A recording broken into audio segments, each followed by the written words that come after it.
Today we journey into one of Earth's most curious habitats.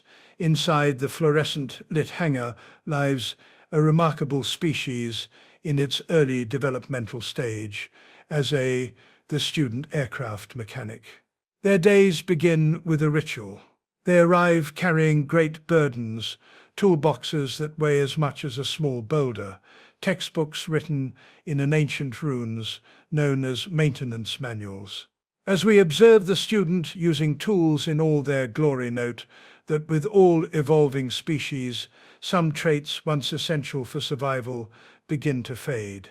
Aircraft maintenance technicians are no longer required to be highly proficient at performing weld repairs or fabricating welded parts for aircraft.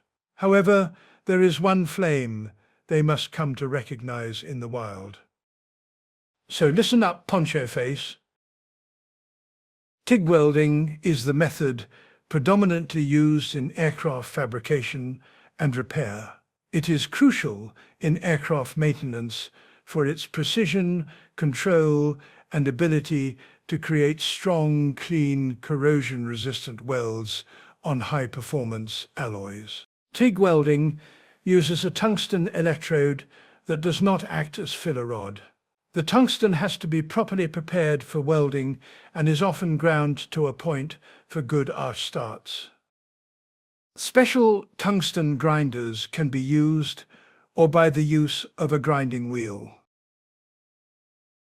So now you know a bit more about TIG welding, you can continue on your journeys as aircraft mechanics.